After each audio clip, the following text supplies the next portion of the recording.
Un jeune homme, une vérité, et un peuple entier contre lui. Voici l'histoire d'Ibrahim, le prophète, qui a défié les idoles et les rois avec rien d'autre que sa foi. Il y a très longtemps, dans une grande cité ancienne, gouvernée par un roi puissant nommé Namroud, les gens adoraient des statues. Ils les fabriquaient de leurs propres mains avec de la pierre, du bois et du métal, puis se prosternaient devant elles en leur demandant de l'aide comme si elles pouvaient parler ou les protéger. Dans ce peuple vivait un jeune homme appelé Ibrahim. Dès son plus jeune âge, il se posait des questions. Il regardait autour de lui et ne comprenait pas pourquoi les gens priaient devant des objets inanimés. Il observait les étoiles dans le ciel et se disait « Peut-être que l'étoile est mon Seigneur ».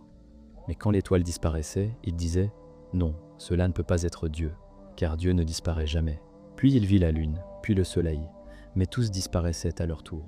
Alors il comprit que le vrai Dieu ne pouvait être ni une étoile, ni la lune, ni le soleil, ni une statue. Le vrai Dieu est celui qui a tout créé, celui qui ne change pas, qui voit tout, entend tout et qui est toujours présent. Avec courage, Ibrahim commença à parler à son peuple. Il leur posait des questions simples mais profondes. Pourquoi adorez-vous ces statues qui ne parlent pas, ne vous entendent pas, et ne peuvent ni vous faire du bien ni vous faire du mal? Mais les gens ne voulaient pas écouter.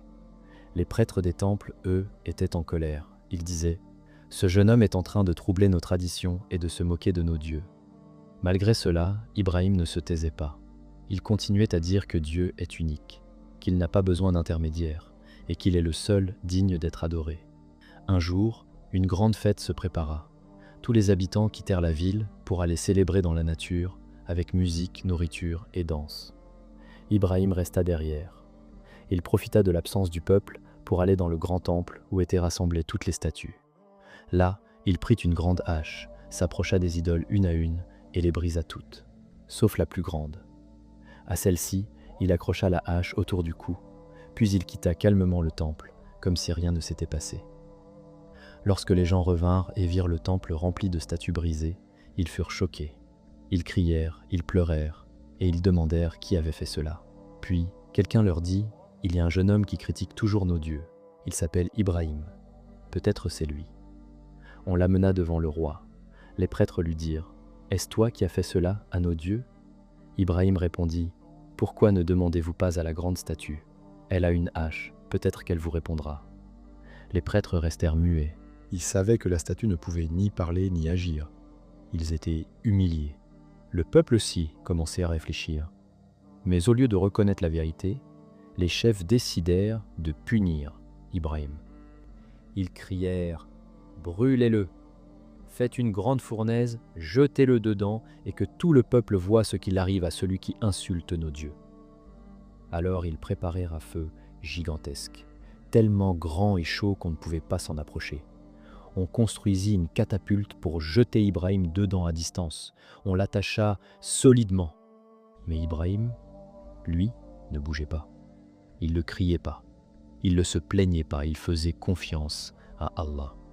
Au moment où il fut lancé dans le feu, Allah donna un ordre aux flammes. « Ô feu, sois pour Ibrahim fraîcheur et paix. » Et soudain, le miracle arriva. Le feu brûlait toujours, mais il ne touchait pas Ibrahim. Les flammes devinrent fraîches comme une brise douce.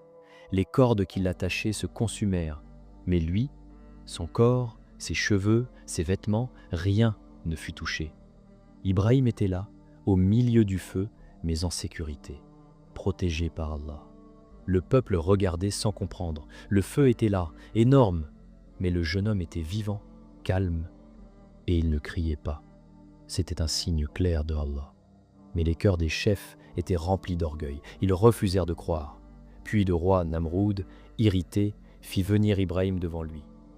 Il voulait montrer qu'il avait du pouvoir. Il dit « Moi aussi je donne la vie et la mort. Je peux tuer un homme ou le laisser vivre. » Ibrahim répondit « Mon Seigneur fait lever le soleil à l'est. Alors fais-le donc apparaître à l'ouest. » Namroud resta sans voix. Ibrahim quitta la ville.